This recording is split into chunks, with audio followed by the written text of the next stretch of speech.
Ang kwentong ito ay hango sa totoong buhay. Karanasan ito ni Hudjong. Taong 1950, Oton, Iloilo.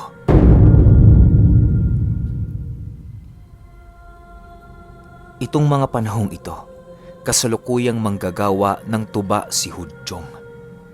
Kasama niya noon ang kanyang mga kapatid at mga magulang sa pagpapaikot ng kanilang mumunting negosyo.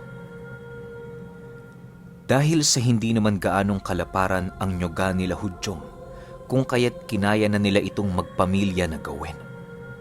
Kadalasan si Hudjong ang umaakyat, samantalang ang kanyang mga kapatid naman ang umaabot ng kanilang mga sinalok.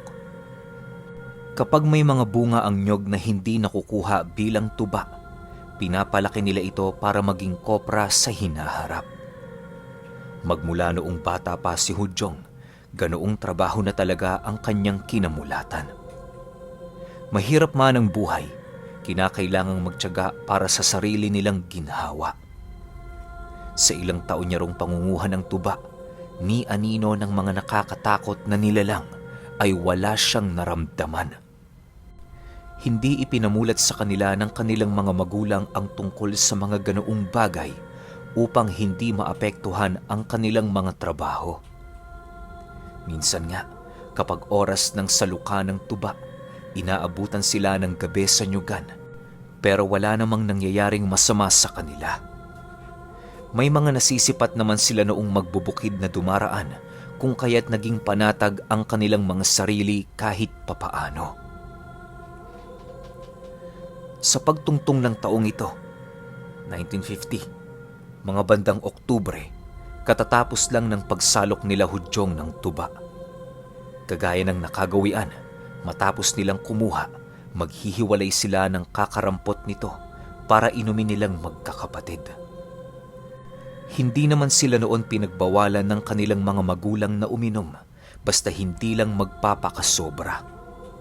Yun palagi ang paalala sa kanila na naggagawa naman nilang masunod kahit papaano.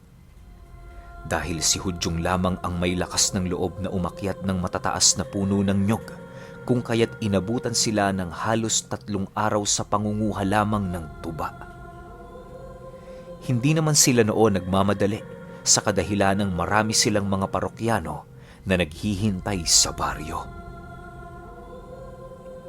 Sa pagsapit ng 3 araw ng kanilang pagkuha, naging masaya naman sila noon kahit papaano. Akala ni Hudjong ordinaryong araw lang yon para sa kanila, ngunit nagkamali siya. Habang nasa itaas siya ng nyog, bigla siyang natigilan sa paghahanap ng tuba nang makarinig siya ng mga pagsisigawan sa ilalim ng puno. Pagsilay niya sa ibaba, wala naman siyang nakita kundi ang mga kapatid niyang nakatingin lamang sa kanya. Sa muling pagbaling niya sa kinaroroonan ng tuba, muli na naman niyang narinig ang mga pagsigawan hanggang sa dumating ang puntong hindi na niya nasilayan ang 3 niyang kapatid.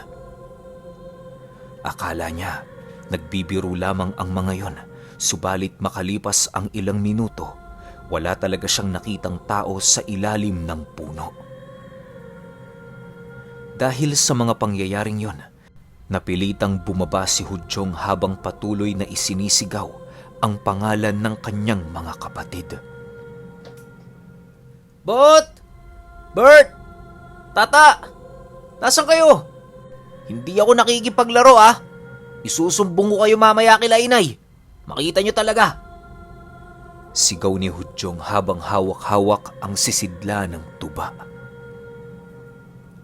Nang tuluyan na siyang makababa sa puno, agad naman niyang hinanap ang kanyang mga kapatid na inaakala niyang nakikipaglaro sa kanya. Kung saan-saan na siya noon pumunta, subalit sa hindi maipaliwanag na dahilan, wala siyang nadatnan. Dahil sa hindi naman ganoon ang gawain ng kanyang kapatid, kung kaya't hindi niya maiwasang magalit sa mga ito. Bukod sa unang beses pa lamang ng mga itong ginawa ang bagay na yon, wala ring maisip na dahilan si Hudjong kung bakit naisip ng mga itong makipaglaro sa kanya habang nasa itaas ng puno. Kabilin-bilinan kasi noon ang kanilang mga magulang kapag naroon sila sa tubaan, huwag na huwag silang maglaro, bagkus ay magpatuloy lamang sa kanilang pakay sa lugar. Makalipas pa ang ilang minuto, ni anino ng tatlo niyang kapatid ay wala siyang nakita. Dahil sa pangyayaring yon, bahagyang kinabahan na si Hudyong sa kadahilanang sa isip-isip niya baka kung napano na ang mga ito. Si Tata kasi, aminado si Hudyong nasa isip bata pa sa kadahilanang hindi pa yun lumalagpas sa 10 taong gulang. Sa pagpapatuloy ng kanyang paghahanap, nadapo na nga siya sa kasulok-sulukang parte ng Nyogan kung saan doon niya nakita ang kanyang kapatid na si Berto na nakatalikod sa isang puno. Matapos itong masilayan ni Hudyong, marahan naman niya yung nilapitan habang nagsasabi ng, Berto, nasan sila Bobot at Tata? Umuwi na nga tayo. Anong oras na Pagkasabi na pagkasabi nito ni Hudyong, bigla naman siyang nagtaka sa kadahilanang ang pakiramdam niya, hindi siya naririnig ng kanyang kapatid. Magmula sa puntong yon, dahan-dahan na siyang binabalot ng takot sa kanyang buong katawan sa kadahilanang hindi na niya nauunawaan ang mga nangyayari. Paglapit niya sa kinatatayuan ni Berto, agad naman niyang hinawi ang balikat nito at kasabay nito ang pagtambad ng katakatakot na pagmumuka ng kanyang kapatid. Ayon kay Hudyong, ang nakita niya noong mga oras na yon, patay na pagmumuka ng kanyang kapatid. Bukod sa namumutla ang balat nito, may mga ukit yung baliktad na krus sa kabuuan ng kanyang pagmumuka. Nanlilisik din ang mapupula nitong mga mata na animoy nakatitig sa kawalan. Matapos niya itong masilayan, agad naman siyang napabitaw sa kanyang kapatid at kasabay nito ang mabilisan niyang pag-atras sa kanyang kinaroroonan. Sa pagpapatuloy ng kanyang pagmamasid kay Berto, napakaraming katanungan ang bumalot noon sa kanyang isipan. Hindi niya mawari kung ano ang nangyari dito at kung papaano yon nagmukhang demonyo sa loob lamang ng napakaikling panahon.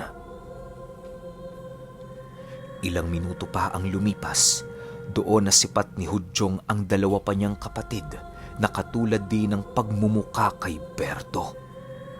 Bagaman nanlilisik ang mga mata nito, hindi siya nito nagagawang titigan na parabang hindi siya nito nasisilayan.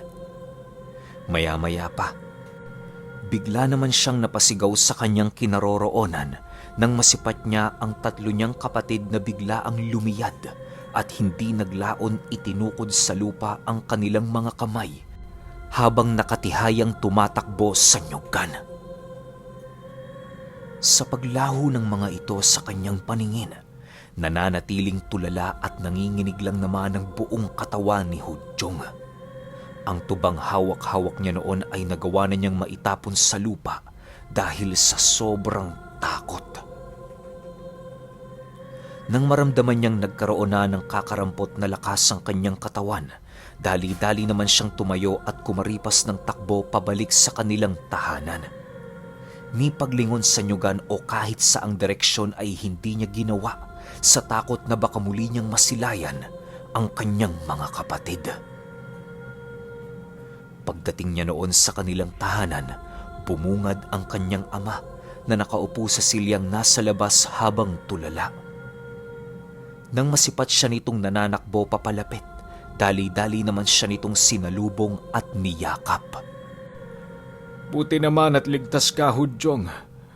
Ang nanay mo, nakita mo bang kasama ng mga kapatid mo? Bungad na tanong nito sa kanya. Nang marinig ni Hudyong ang sinabi nito, bigla naman siyang nagtaka sa kadahilan ng bakit ganon ang pagtatanong ng kanyang ama, gayong palagi nitong kasama ang kanilang ina. Inaasahan din niyang wala itong alam sa mga nangyayari sa kadahilan ng abalayon sa mga trabahong mabibigat sa bahay nila. Wala ho akong nakita, Tay. Pero sila Berto, Tay. May nangyari sa kanila. umiiyak na sagot ni Hudyong. Matapos nitong makapagsalita, bigla naman siyang niyakap ng kanyang ama habang nananatiling walang imik. Nang mapansin nitong labis ang takot ni Hudyong, dahan-dahan naman niya yung inalalayan papaloob sa kanilang tahanan para naman kahit papaano maramdaman nitong siya ay ligtas at wala nang dapat ipag-alala. Makalipas ang ilang oras, kahit papaano'y naglalaho na ng bahagya ang takot ni Hudyong. Pagsilay ng kanyang ama na medyo nasa maayos na siyang kalagayan, agad naman siya nitong nilapitan para kausapin ng marahan. Pasensya ka na anak sa mga nakita mo kanina. Normal lang ang bagay na yon. Huwag kang mag-alala. Siguro napapanahon na para naman malaman mo ang buong katotohanan ng ating pamilya. Aswang ang nanay mo anak at ako naman ay albularyo. Kapag nag-aaway kami, naapektuhan pati ang mga kapatid mo. Pasalamat nga ako't kahit papaano'y hindi ka nagmanas sa dugo ng nanay mo. Mahinahong paliwanag ng kanyang ama. Ayon dito, noong binata at dalaga pa silang dalawa, alam na talaga ng ama ni Hudyong na merong lahi ang kanilang ina. Subalit, dahil sa pagmamahal, napilitan siyang isakripisyo ang lahat, alang-alang dito. Nagawa din niyang kontrahin ang kanyang antingerong ama, masunod lamang ang kanyang gusto. Dahil sa pagmamahal ng lolo ni Hudyong sa kanilang ama, kung kaya't hindi naglaon na papayag din ito sa kanilang gusto. Bago maganap ang kasalan sa magkaibang angkan, nangako ang bawat panig ng pamilya na wala nang magaganap na pag-aaway sa pagitan nila. Kumbaga, ang kasalan ng mga magulang ni Hudyong ang magsisimbolo ng kapayapaan sa kanilang mga lahi. Matapos ang kasunduan, inilahad din ng pamilya ng kanilang ina na wala dapat na magaganap na pagtatalo sa kung kanino man ang dugong mananaig sa anak ng kanilang mga magulang. Wala umanong may kontrol kung aswang ang kalalabasang anak ng mga ito sa kadahilan ng tanging tadhana na noon ang magpapasya. Ilang buwan lang noon ang lumipas, tuluyan na ngang nagdalang tao ang kanilang ina at ang nilalaman nito ay si Hudyong.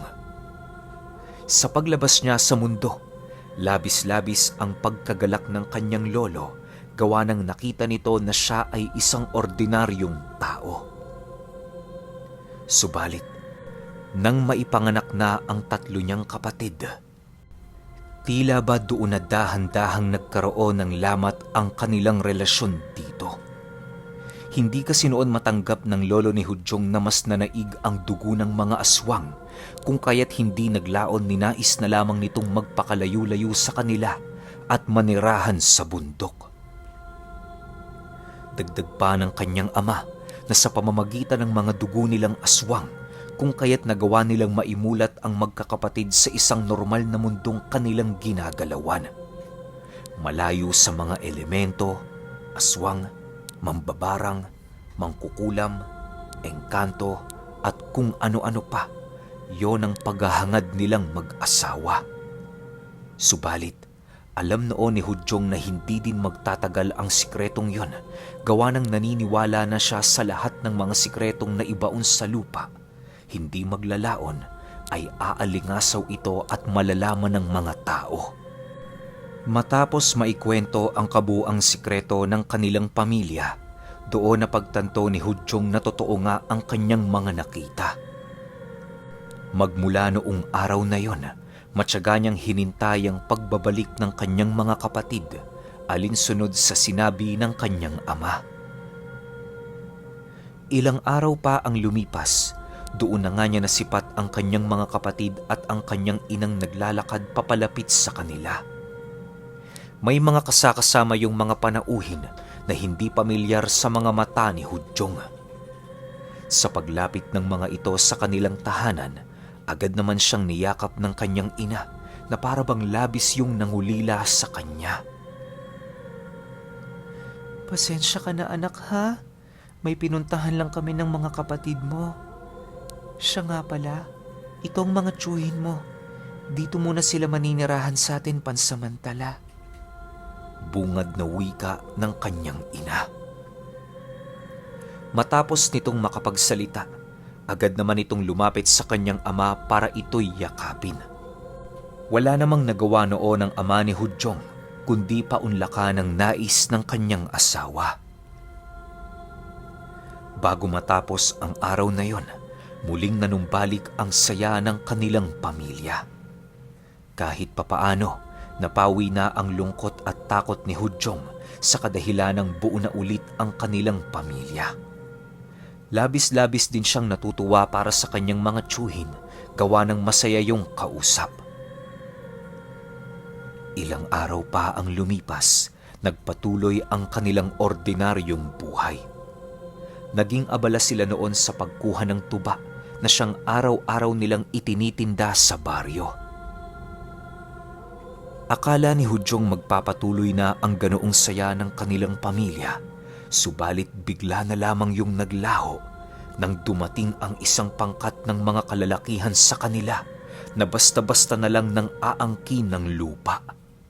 Binigyan sila nito ng 3 araw na palugit para lisanin ang lugar na siya namang hindi ikinatuwa ng nanay niya. Alam ng mga itong sa kanila ang lupang yon sa kadahilan ng minanapayon ng lolo ni Hudyong sa kanilang kaninu-ninunuan. Marami ding nakakaalam sa baryo na sa kanila ang lugar sa kadahilan ng doon na ipinanganak ang ama ni Hudyong, maging silang mga supling nito. Sa pagpapatuloy ng pakikipag-usap ng kanyang mga magulang sa mga panauhin, mariin nilang tinutulan ang nais mangyari ng mga ito. Bagaman may mga armas na dala ang mga panauhing yon, nananatili silang matatag at hindi basta-bastang nagpapasindak. Manoy, kung ako sa inyo, umalis na lang kayo rito. Marami pa namang lupa dyan sa dulo. Doon na kayo. Kaysa naman magkasakitan tayo rito, mas mabuting daanin na lang natin to sa isang maayos na usapin. Wika ng lalaking kausap ng ama ni Hudyong. Nang marinig ito ng kanyang ina, agad naman itong nilapitan ang lalaki at inamoy-amoy na parabang isang aso. Ang mga tiyuhin naman noon ni Hudyong ay nananatili lamang sa kanilang kinaroroonan, subalit panay na ang paggalaw ng mga kamay nito. Nang hindi na maatim ng lalaking yon ang ginagawa ng kanyang ina, agad naman niya yung hinawakan sa leeg at walang pagdadalawang isip na sinampal sa pagmumuka nito. Matapos itong gawin ng nag-aangki ng lupa, bigla naman noong umalma ang kanyang ama na siyang naging sanhi upang magkagulo sila. Dahil sa medyo maraming saksi noon kung kaya't pinalagpas yun ng kanyang mga tiyuhin at ng kanyang ina. Nang makabawi na ang kanilang ina, doon pa lamang tumigil sa pananapak ang kanyang ama. Matapos ang mga pangyayaring yon, napilitan ng umalis ang mga panauhin habang nag-iiwan ng isang babala ang kausap nila. Tandaan ninyo, 3 araw lang. 3 araw lang! Sigaw ng lalaki habang naglalakad papalayo sa kanilang bahay.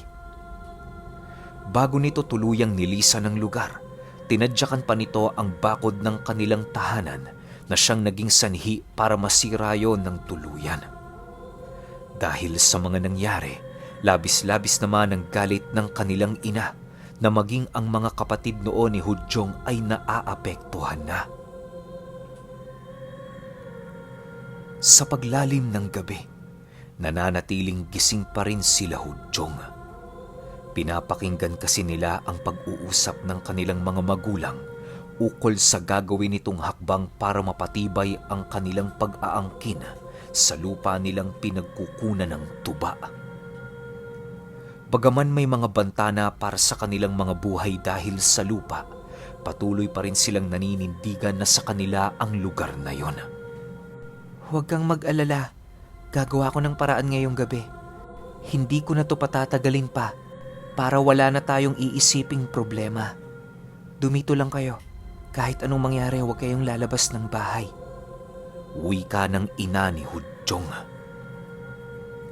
Dagdag pa nito, naitali din nila ng maigi ang 3 nilang anak upang hindi yun makasunod sa kanila. Ayon kasi sa kanyang ina, na sa oras na magpalit na ito ng anyo, labis nitong maaapektuhan ang kanyang mga anak. Susunod at susunod yun sa kanya sa oras na naramdaman na nito ang pagpalit niya ng anyo. Dagdag pa ng ina ni Hudyong na ang mga kapatid niyang yon ang magiging senyales nila sa loob ng kanilang bahay kung meron bang nangyayaring masama sa kanya. Bago pa man sumapit ang 10:00 ng gabi, nakaalis na nga ang ina ni Hudyong kasama ang kanilang mga tiyuhin. Sa pagsilay niya sa kanyang mga kapatid na dahan-dahan ang nag-iiba ng anyo, maigi naman nilang pinakiramdaman ng mga taling gumagapos sa mga ito. Ilang minuto pa ang lumipas, halos mahimatay naman noon si Hudyong nang muli niyang masilayan ang kapangipangilabot na kaanyuan ng kanyang mga kapatid. Tumagal yon ng ilang oras hanggang sa makabalik na ang ina ni Hudyong kasama ang kanilang mga tiyuhin. Pagkarinig nila noon ng pagkatok sa pintuan ng kanilang bahay, agad naman yung binuksan ng kanyang ama. Pagsilay nila Hudyong sa kanyang ina, bumungad ang duguan nitong katawan habang nananatiling tulala. Matapos nilang masilayan ang mga bagay na yon, agad naman nilang pinapasok ang duguan niyang ina ng walang imik. Pagpasok naman ng kanilang tiyuhin sa loob ng kanilang bahay, laking gulat na lamang ni Hudyong nang masipat niya yung may bitbit na bangkay ng isang tao. Nababalot ng dugo ang buong katawan nito at halos hindi na makilala ang pagmumuka dahil sa labis na pinsala. Dinerecho ng kanilang tiyuhin ang bangkay na yon sa kusina para tagtarin habang nananatiling walang imik. Dahil sa ayaw ni Hudyong makasilay ng pagkatay ng mga tao, kung kaya't ninais niyang manatili sa tabi ng kanyang ama. Habang kinakausap nila ang kanyang inang tulala, panayang pagrinig nila ng pagtagtag ng karne sa kanilang kusina.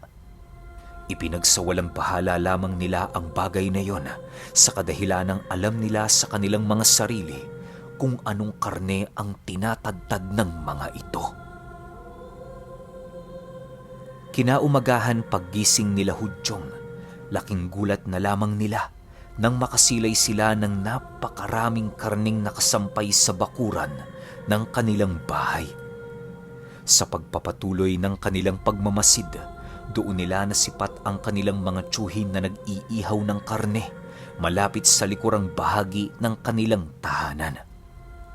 Habang naglalakad sila papalapit sa kanilang tiyuhin, kitang-kita ni Hudyong ang paglalaway ng kanyang mga kapatid na parabang labis siyang nahuhumaling sa niluluto ng kanilang tiyuhin. Hindi niya alam kung bakit nasasarapan ng mga ito sa amoy ng karning yon. Gayong para sa kanya, kasuka-suka ang naaamoy niyang usok ng karne na sumasabay sa hangin. Sa paglapit nila sa kanilang tiyuhin, agad naman itong inabutan ng 3 niyang mga kapatid ng naluto na nilang mga karne. Nang masipat ng kanilang tiyuhin na pinipilit ni Berto si Hudyong na kumain, agad naman nila yung inutusang bumalik sa loob ng kanilang tahanan. Hindi naman noon umangal si Hudyong sa utos, gawa ng alam niya sa kanyang sarili na pinapaiwas lamang siya ng mga ito na makatikim ng karne ng tao. Makalipas pa ang mga sumunod na gabi, paulit-ulit na lumalabas ang kanilang ina at mga tiyuhin para patayin ang sinumang nagpapalayas sa kanilang lugar. Sa bawat pagbalik ng mga ito sa kanilang tahanan, meron yung tangan-tangang bangkay na siya namang nagpaparami sa mga karne na isinasampay nila tuwing sumasapit ang umaga. Dahil sa pangyayaring yon, naglaho na parang bula ang mga nagnanais na magpaalis sa kanila doon sa nyugan. Sila man ang tinuturing na salari ng karamihan sa kanilang mga kababaryo, wala silang pakialam sa kadahilanang para sa kanila ang mga opinyong pinapansin nila ay ang mga opinyong nanggagaling sa loob ng kanilang pamilya. Ilang buwan pa ang lumipas, doon na kumalat ang pagiging aswang nila Hudyong sa kanilang lugar. Magmula kasi ng manirahan sa tahanan nila ang kanilang mga tiyuhin, may mga kaganapan na sa baryong hindi maipaliwanag. Dahil sa mga pangyayaring yon, napilitang magbakasyon ang ina ni Hudyong kasama ang kanyang mga kapatid. Hindi naman noon tumutol ang kanilang ama sa paniniwalang ligtas ang mga ito sa puder ng mga magulang ng kanyang asawa. Magmula nang umalis ang mga ito sa kanilang tahanan, bibihira na lamang yon kung umuwi. Wala namang magawa noon sila Hudyong, gawa ng alam nilang may mga responsibilidad yung nakaatang sa angka ng kanyang ina. Ang tanging panalangin na lamang niya noon, maging ligtas ang mga ito sa kanilang ginagawa. Bagaman nag-iisa na lamang siya sa pagkuha ng tuba, hindi yun naging hadlang para sa kanya upang itigil ang trabahong nakasanayan niya. Ngunit, nang mapagtanto ng kanyang ama na nahihirapan si Hudyong sa kanyang ginagawa, napilitan din silang maibenta ang lupa. Magpahanggang sa ngayon ayon kay Hudyong, nananatili pa ring buhay ang kanyang mga kapatid sa lugar ng Iloilo. Kasakasama ng mga ito ang kanilang tiyuhin kung saan sila ang gumagawa ng mga trabahong iniwan ng kanilang angkan. Siya naman noon, payapa na sa kanilang bahay kasakasama ang kanyang mga mahal sa buhay. Kahit man magkaiba ang pananaw niya sa tatlo niyang kapatid, laking pasasalamat pa rin niya dahil hindi niya minana ang dugo ng ina niya.